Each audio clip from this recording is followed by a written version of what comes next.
And the story actually started in Melbourne. He now calls Sydney home, but he went to Canterbury Primary School, Box Hill Tech, then to Swinburne. So please welcome him home, the one, the only, Jeff Duff.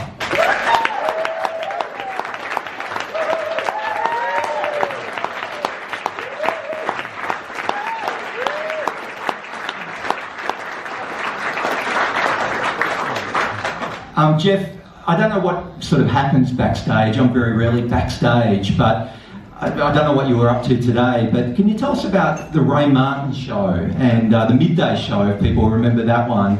What was going on backstage, and then what happened when you walked on stage to perform? Well, that was one of many incidents where I actually got into trouble. Inadvertently, I didn't set out to get into trouble. I was asked to sing I was on the midday show probably as often as Kamal. I had to keep reinventing costumes each time I went on. And I was asked to do a Peggy Lee song called Fever. I'm sure you're familiar with that song, Fever. And I thought, well, what am I going to wear? So I had these thigh-length boots. And I had been fairly conservative up until then doing the midday show. You know, similar to this sort of thing. And so I had thigh-length boots, I buffoned my hair, and I wore a leotard. But I did the camera check before I went to air, just as in my civilian gear, so I looked pretty normal.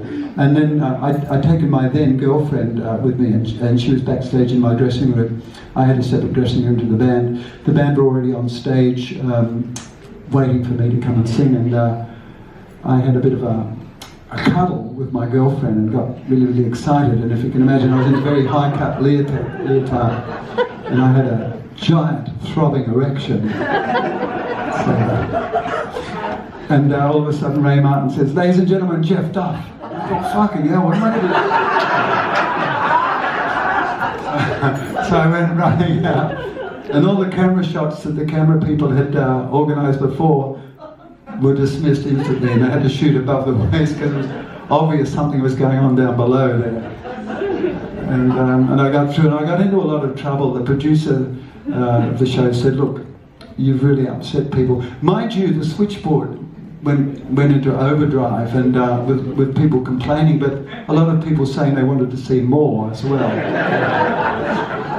But Ray said, well, you probably won't be able to ask back on the show, but in the meantime, I sent Ray an apology letter, and I was back on the show within a couple of weeks anyway, so it was all good. And then I think 23 years later, Jeff, you actually did an apology song on Spicks and Specs. Is that right? Yeah. I mean, they just wanted to rub it in a little more with the commercial networks, the ABC. So, you know, I'm sure you're familiar with the show Spicks and Specs, the first run with Adam Hills.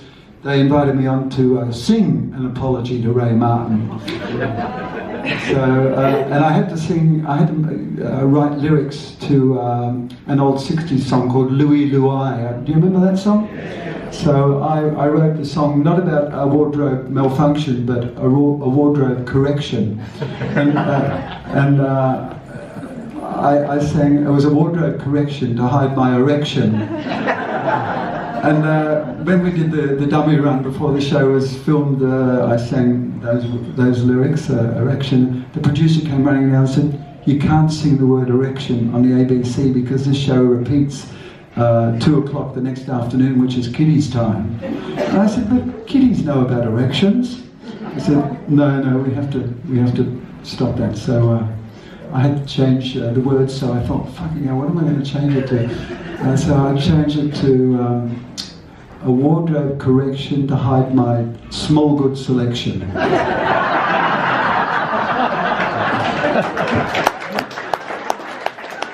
that note, maybe we'll get on with the gig and welcome Glenn and Jess, a wonderful band, and I'll leave it to Jeff. And he'll be signing books. There'll be an interval where you can sign books, buy the book, sign the book, and then we'll come back and have a bit more of a chat about these sort of stories. Thank you. Big round of applause for Jeff Jenkins too. You're very lucky to have Jeff. I mean, he's a treasure here in Melbourne, and he's so well informed about the music industry. not only in Australia but outside of Australia as well. And we don't have anybody like Jeff in Sydney. We don't have anybody like you people in Sydney.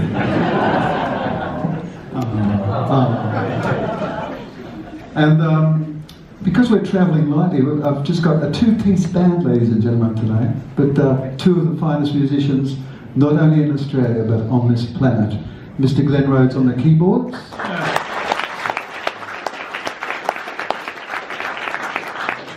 Not only is he playing keyboards, he's playing, as you can see, we don't have a bass player. So Glenn plays bass with his left hand. And also he sings better than me. On the drums, we borrowed him from the Sydney Symphony Orchestra and a number of wonderful bands in Sydney. This is Jess Champa, ladies and gentlemen, on the kick.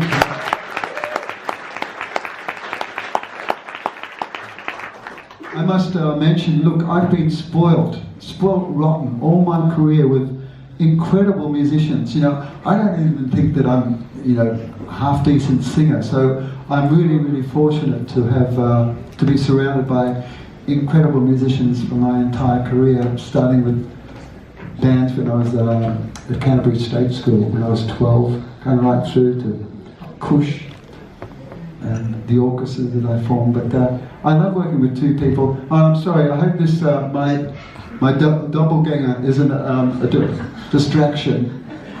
I'll tell you about that costume if you don't know anything about it yet. And of course it graces the cover of the beautiful, beautiful book that Melbourne Books have produced. I just think it's an amazing, it's too good for me, but anyway, it's just an amazing looking book. I reckon it's the finest looking rock and roll book I've ever seen in my life.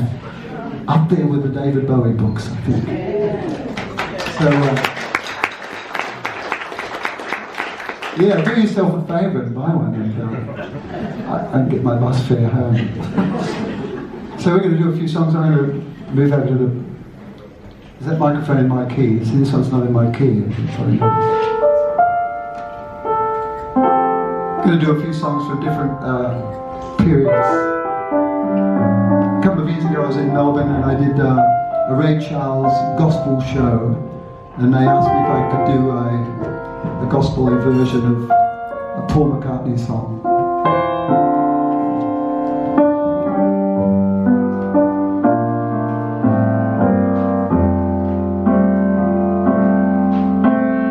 Yesterday,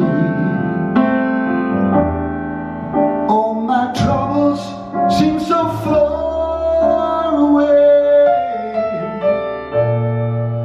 Now it looks as though they're here to stay. I believe in a yesterday.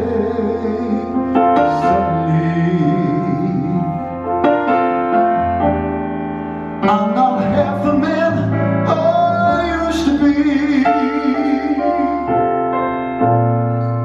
There's a shadow hanging over me. Yesterday came suddenly in the white sheet. Head to the I don't know. She wouldn't say. I said something wrong. Now I long for yesterday.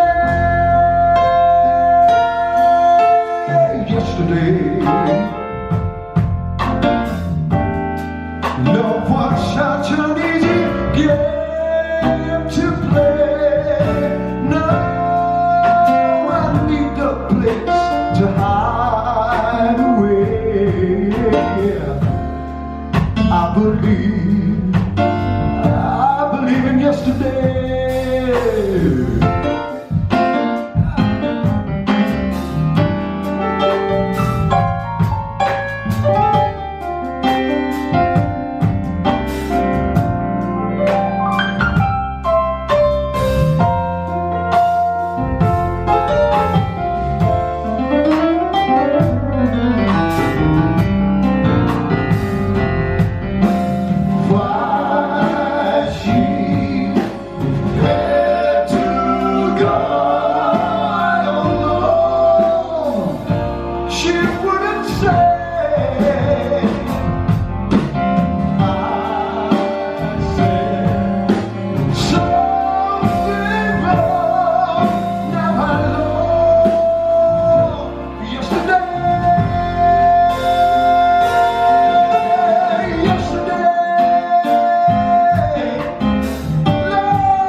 I believe in, yeah.